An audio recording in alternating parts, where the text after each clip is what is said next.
Just a spider. Just a spider.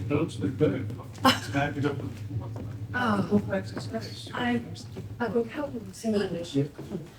Every time. All right. Members of the jury, you are still under oath. Be seated.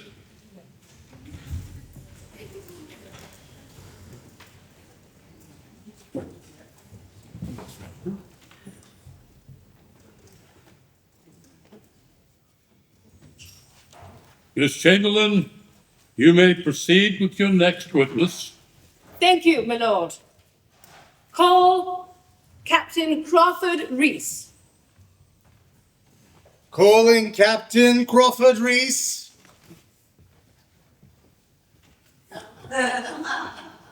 Raise your right hand. Please state your name. Crawford Mitford Reese. Do you swear to tell the truth, the whole truth, and nothing but the truth, so help you your God? I do. Thank you. You may sit if you wish, Captain Reese. Thank you, my lord. I prefer to stand. As you wish. Miss Chamberlain. My lord. You are Captain Crawford Mitford Reese of the 65th Royal Native Infantry of Bengal and commander at Fort Chunar in 1849, India. That is correct. Captain Reese, in your own words, will you please inform the jury and the court of your duties at Chunar Fort as they relate to the incarceration of the Maharani Jindan Kaur? She was brought to Fort Chunar under the charge of Major MacGregor, the British political agent at Benares. My duty was to make sure she was secure there.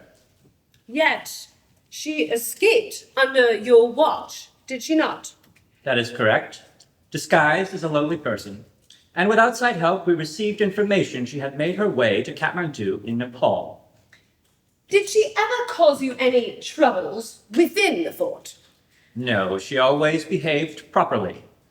As befitted a queen? Quite so.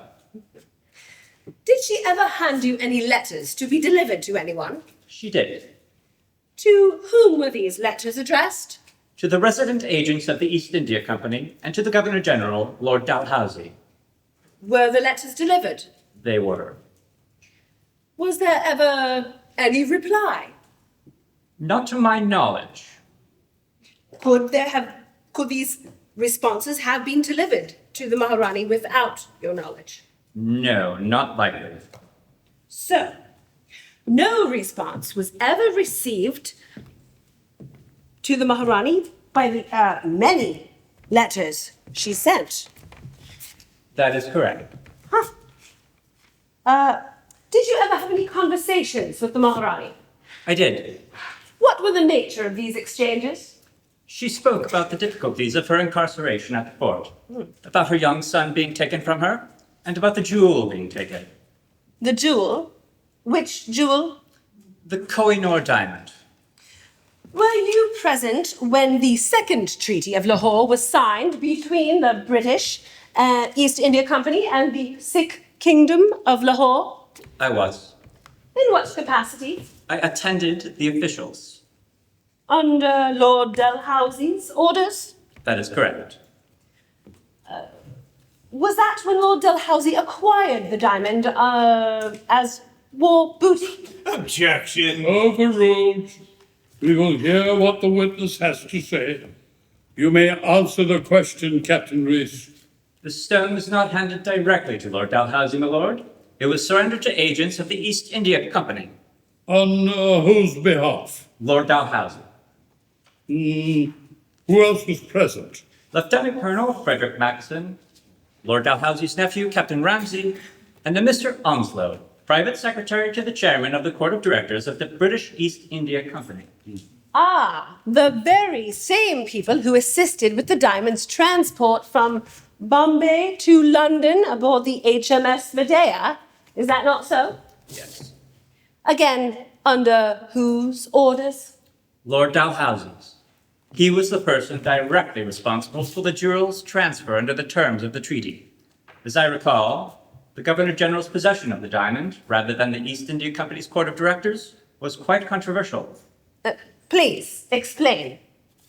Well, the EIC's Court of Directors felt they had been deprived of a valuable asset and the chance to present the diamond to Queen Victoria themselves. Lord Dalhousie defended his actions, stating it was more honorable for the Empress to receive the diamond directly from he who had conquered the young prince. By young prince, you mean the Maharaja, Duleep Singh. That is correct. Now, Captain Reese, carefully consider your answer to my next question. When the Koh-I-Noor Diamond was surrendered by the young prince, or the young Maharaja, to Lord Dalhousie's agents, what was your impression of the young boy's expression? What was his bearing? What was the expression on his face? Did he appear to be pleased in handing the stone over? Oh, no, ma'am. The boy seemed quite upset. His manner was of one who appeared to be quite distressed in parting with something that was much cherished. Objection, my lord. This is a purely subjective interpretation. Captain Reese is not a psychologist. Well, Captain Reese, what do you have to say to that? It was pretty obvious to everyone there, my lord. Anyone present could not fail to see that the young boy was in some sort of emotional turmoil. Objection, my lord. Yes, quite so. I must allow the objection to be sustained, Miss Chamberlain. Do you have another question? I do, my lord.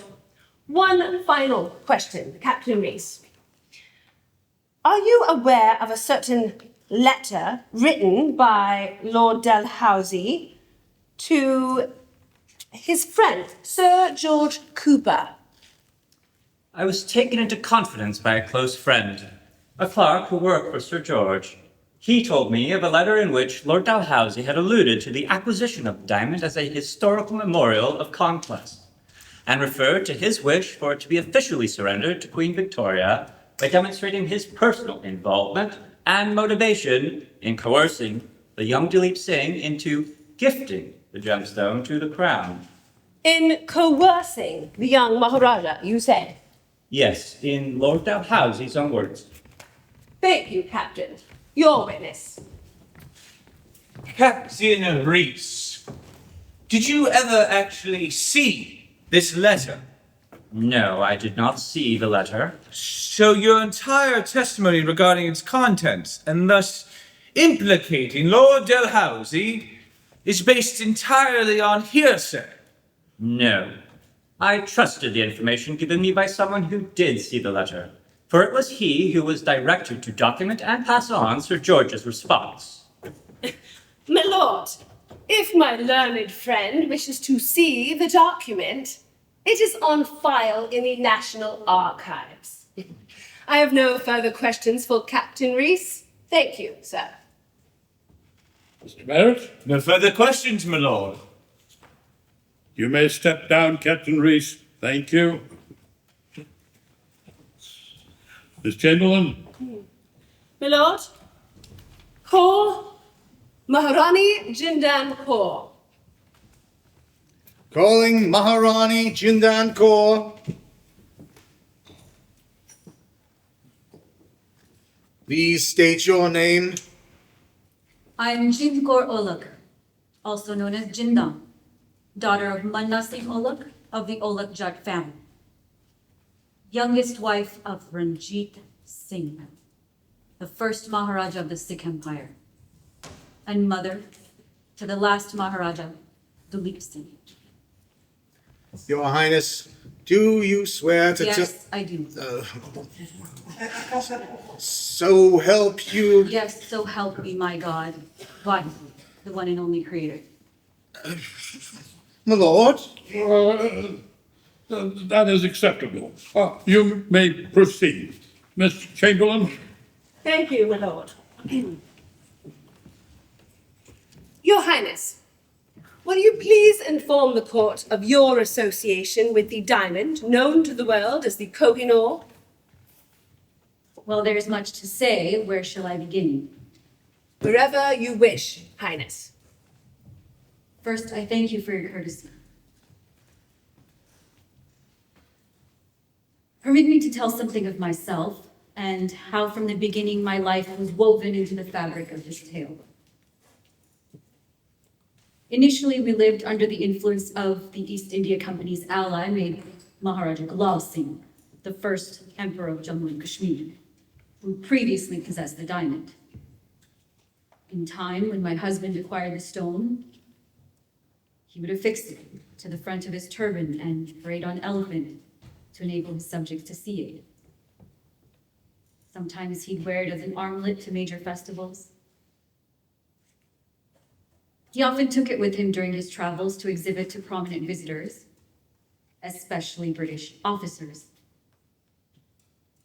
But gradually he grew paranoid about the stone being stolen because in the past, another valuable jewel had been taken from him while he was intoxicated.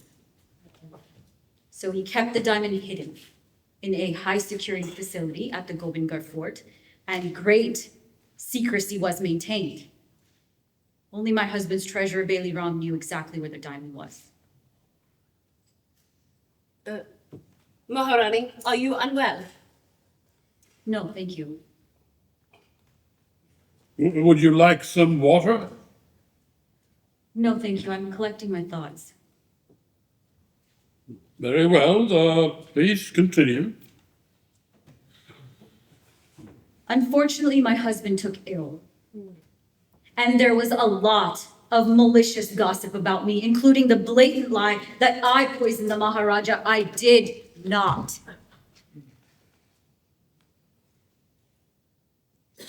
On his deathbed, he started giving away his valuable possessions to religious charities. He appointed his eldest son, Karak Singh, as his successor. A day before my husband's death, a major argument broke out among the courtiers regarding the fate of the Koh-I-Noor Diamond. The Maharaja's head priest insisted that the king willed the diamond to the temple. But the treasurer insisted that the diamond was state property and should remain in the hands of the rightful heir. Unfortunately, Karak Singh's reign was marked by great political instability and power struggles among the nobility. He faced opposition from the British, who were expanding their influence in Punjab. Not long after he died, under mysterious circumstances, possibly due to poisoning. Is that when your young son, Duleep Singh, became emperor? Yes. And upon his ascension to the throne, I assumed the role of regent. We continued to oppose the East India Company's expansionist proclivity and would have succeeded had it not been for traitors. Maharani. Traitors. It was after I was imprisoned on many false charges by Lord Dalhousie that I learned the truth about how my army was betrayed. It's as though it was only yesterday.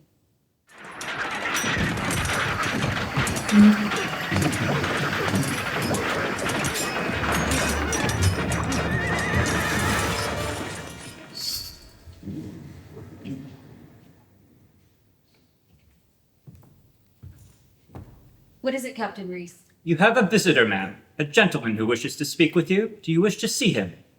Who is this visitor? The gentleman gave his name as Commander Taj Singh. Taj Singh, the traitor. How dare he show his face? What does he want? I have not been informed, ma'am. However, you may rest assured that he has been totally disarmed. I wonder what that traitor is up to now. Very well. Please show him in.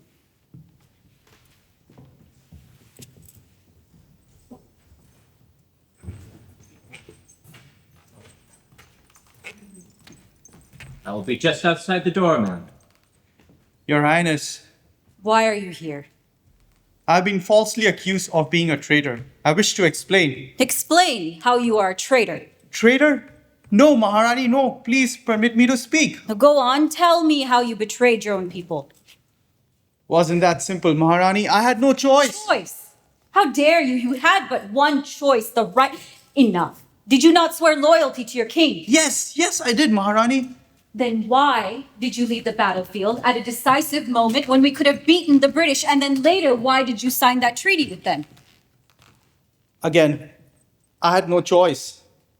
I was but one of many who had signed. It was because I was afraid for my family, Your Highness. I was afraid for my wife, for my children. No, you're a traitor. You were Dalip Singh's commander-in-chief. Your loyalty should have been above your concerns for your family. They should have been for your king and your nation. Yet, you were the lead signatory who agreed to hand over the Koh-I-Noor. Matters were not simply black or white, Your Highness.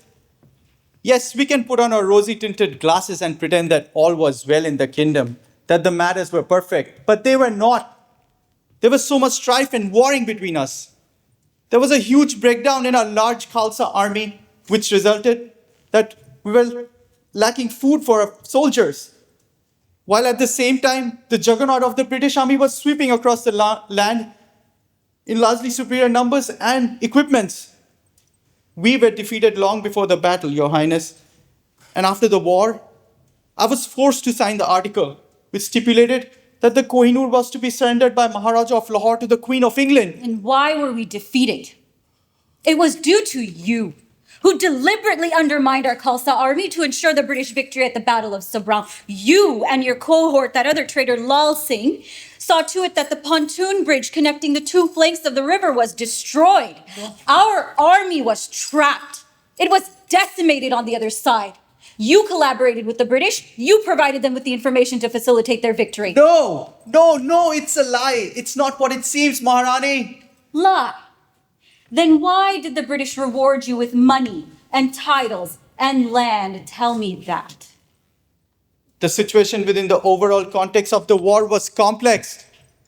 The handwriting was on the wall. I was afraid for my family. So I pretended to help the British in order to undermine their tactics. Liar. In order to pretend more lives being lost, Maharani. Liar. Your traitorous actions cost us the war.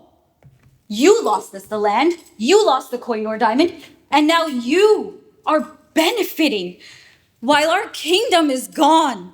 But it's... And I'm being held prisoner in this dreadful place. Maharani. Enough of this. Captain Reese, please get this man out of my sight. I never wish to see him again. You heard your Maharani, sir. I will escort you out. Whoa.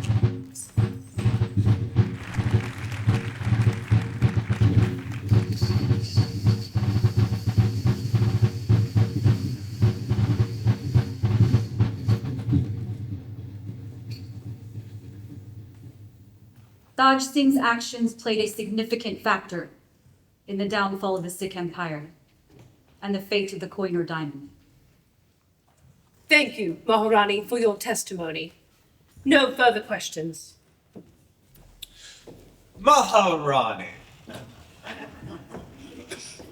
I put to you that the man Taj Singh had little to do with the outcome of the war. That the loss lay largely due to your own personal feud with the Khalsa army, who had killed your brother, a traitor to the Sikh and Khalsa armies, and who had served the British Raj, who possessed a far superior army than your own. And that due to the fractious divisions among your people, the Sikh Empire was already in a weakened state. No further questions. Yes, I admit that there were contentious divisions among my people, but my army was strong, very strong. Had it not been for traitors like Taj Singh working for the British, we would not be here today. I have nothing more to say on the matter except that the Koh-I-Noor Diamond be returned to my people. Miss Chamberlain? I have no further questions, my lord. The Maharani has most succinctly and eloquently stated her case. Indeed. Thank you. Thank you. You may step down, madam.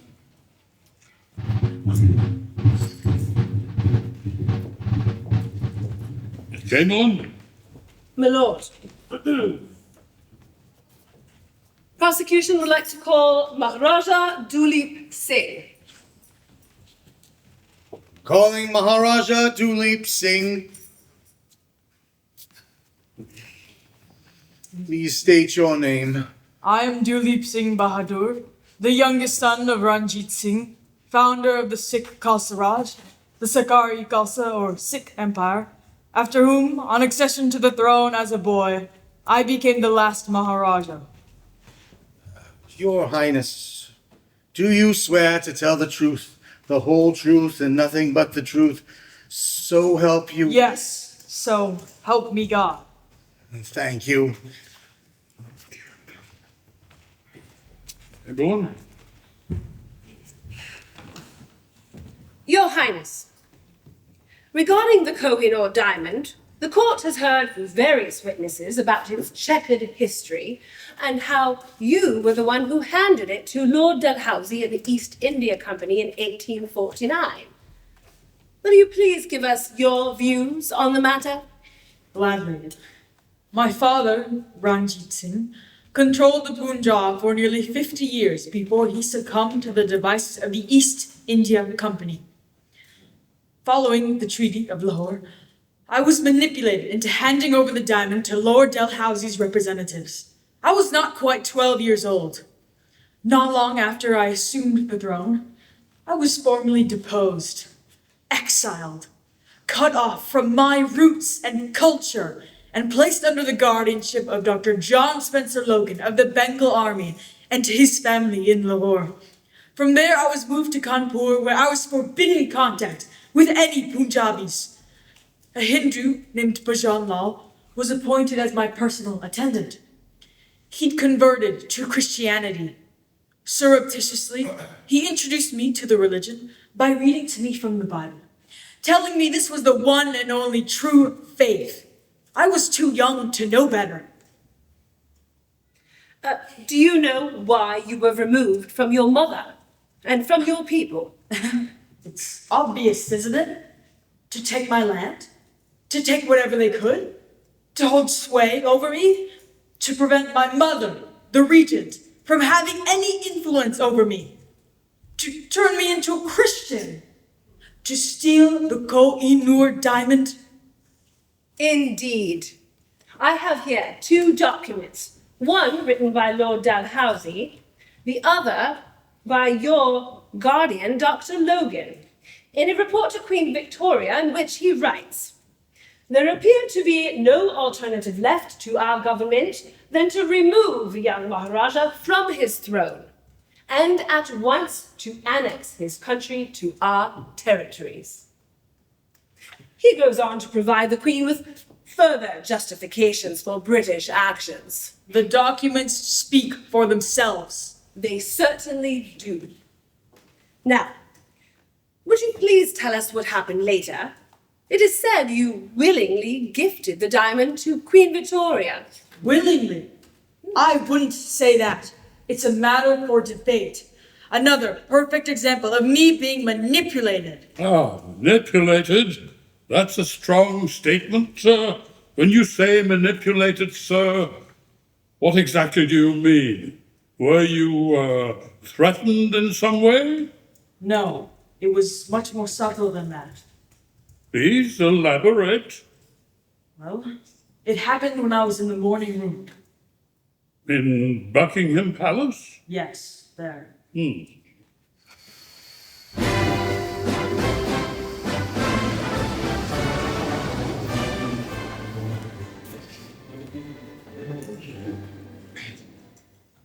My dear Queen, I must tell you that the decisions I have made as a boy have caused me great inner turmoil and regret. Despite my conversion to your religion, despite all you have done for me here in England, I have been unable to relinquish my Sikh heritage. It has never waned. I wish to be back with my people. And more than anything, I wish to have the Koh-I-Noor Diamond returned to my land. Oh, there you are. What are you writing? It's nothing, Empress, just some poetry I thought you'd like. Poetry for me? It's so sweet of you. It's because you have been so kind to me. Well, you have indeed greatly impressed me. Not only are you an extremely handsome young man who speaks English perfectly, I admire the graceful and dignified manner in which you conduct yourself. Thank you, Empress. I always feel so much for these poor deposed Indian princes, but I really like this young man. He feels like family to me. Majesty, I was Oh, wondering. you look worried. Poor boy. Although your request to go to university has been denied, I am happy to have you visit our royal family at Windsor and Osborne. You are now a member of the English aristocracy. You may attend our dinners, our shooting parties, and balls. Wouldn't you like that? Oh, yes. It'll be like the old days in my father's Oh, kingdom. come. Those days have gone for you. You have a new life now. I know. Although I would so love to see India again and see my mother. It has been many years. Well, we shall see to it that it happens, won't we? Perhaps we can effect a reunion. I'm thinking of going there myself, but I've been advised against the long and arduous journey. However, there's no reason for a young man to be deprived seeing his own mother. Yes, we shall see to it, and yes, we will have her return with you to live here with us. Would that make you happy? Oh, yes. Thank you, Empress. And I'd love to see the diamond again, if possible. The diamond? You mean the Koh-I-Noor that you so graciously gave me? My most prized possession. I can't thank you enough for such a gift. Actually, I was hoping perhaps it might be returned to my people. Returned? Oh, what nonsense. One should never ask for a gift to be returned. It would be most improper, would it not? No, it would not amuse us at all. Whatever is the matter with you? Are you not happy being an Englishman now? No, yes, thank you. It's Now, we've just said we're going to have you meet your mother and bring her here. Yes, thank you, Empress. Please, forget what I just said. It is to me, ma'am, the greatest pleasure to have the opportunity as a loyal subject of tendering the Koh-I-Noor to my sovereign. There, well said, Dooley. Very gracious of you. We are pleased. I will wear the jewel at all important public occasions.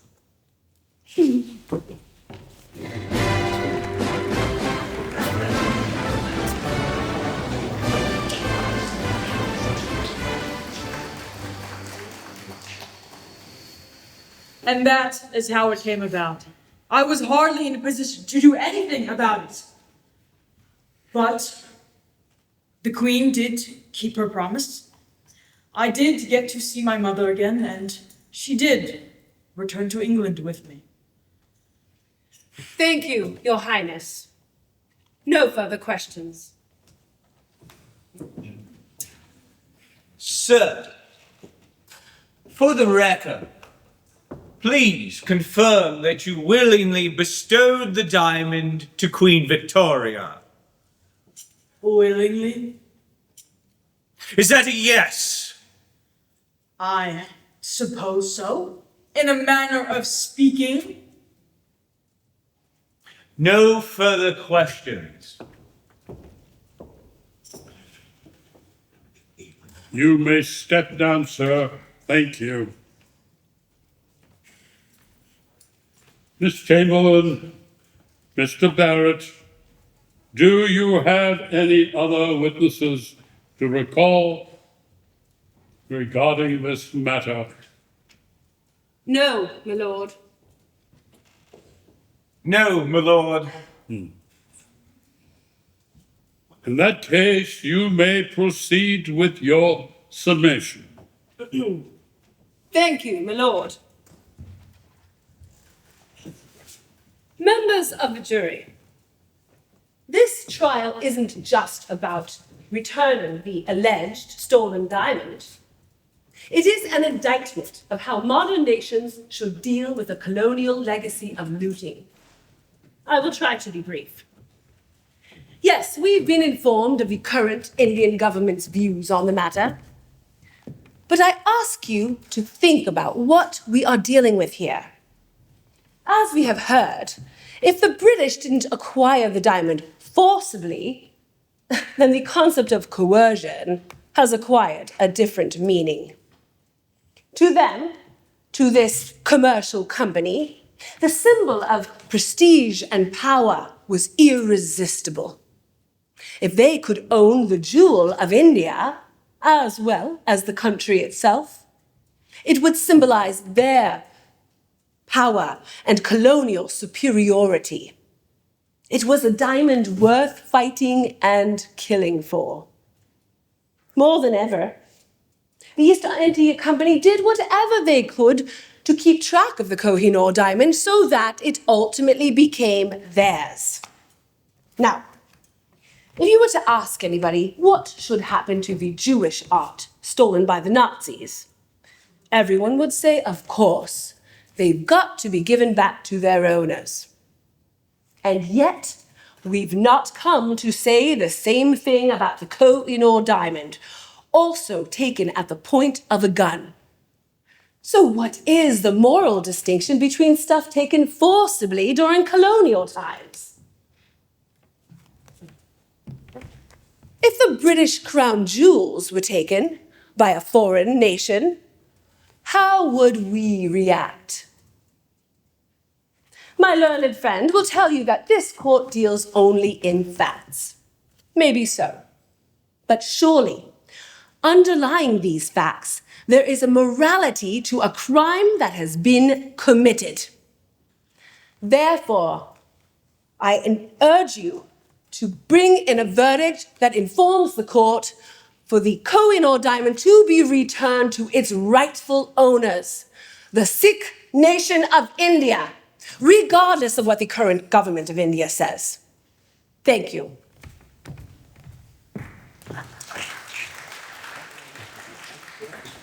Mr. Barrett?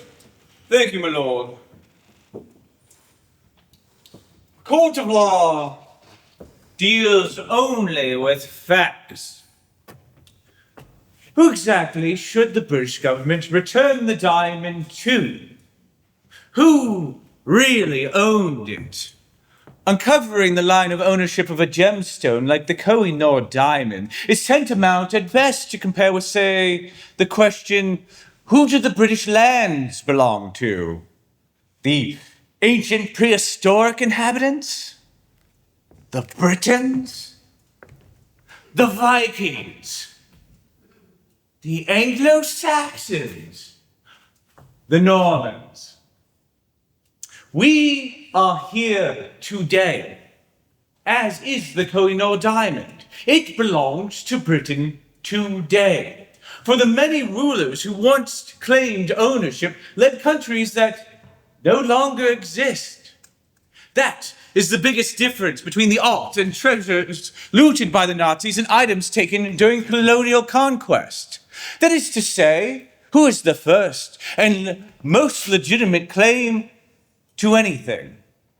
Remember, we are dealing with nations that existed when the item was acquired, but do not exist today. Provenance is very complex, and people aren't used to dealing with the line of ownership.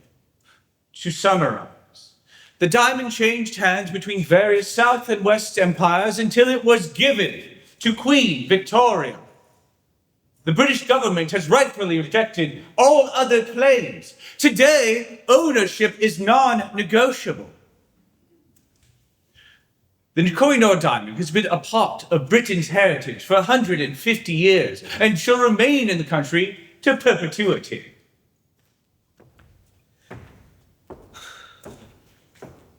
Thank you, Miss Chamberlain. Mr. Barrett. Members of the jury, the laws of the land and the application of such laws are sometimes at odds with a person's or a culture's moral stance, and the implication regarding how justice is best served. Morality and justice, while retained and related, are distinct concepts. Morality generally refers to an individual or a group's internal compass of what is right and what is wrong, while justice focuses on the fair and impartial application of laws and societal rules. Yet, to reiterate, while distinct, morality and justice are interconnected. A just system should align with moral principles, and moral individuals often strive for a just society. Of course, there remain many gray areas in law. However, coercion or bullying by any name or under any guise by anyone, especially by leaders of a country, and especially in this day and age by leaders of the most powerful nations, such action must be considered abhorrent to one's sensibilities. Now, in the matter of the alleged theft of the Koh-I-Noor Diamond, you have heard the evidence on both sides of the argument. The court requires you deal only in facts. But the way in which your personal decision is influenced by your own moral stand falls into that gray area we just spoke of. It is now time to come to a decision and conclude this most unusual trial. The court thanks you for your patience and your participation in these judicial proceedings and deliberations. Thank you. Members of the jury, a simple majority vote given by the calling out of yea or nay will suffice. Those in favor of the Koh-I-Noor Diamond being returned to the Sikh nation, please call out yea now. Yay! Thank you. Those who believe the diamond should rightly remain the possession of the British Crown, please call out nay now. Thank you. It seems the verdict favors the prosecution, my lord. So be it. Let it be recorded that the verdict favors the return of the Koh-I-Noor Diamond to its rightful owners, the Sikh nation in India. Court is adjourned. All right.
Thank you. Thank you. Here we have the house lights on, please. Thank you for taking us out on this final night and being the most amazing audience and jury we've had hitherto. Thank you. Please look forward to our next play. Look out for and join us whenever you can. Meanwhile, join us after we exit. We have a soiree which we invite you all to be part of. Thank you for being here.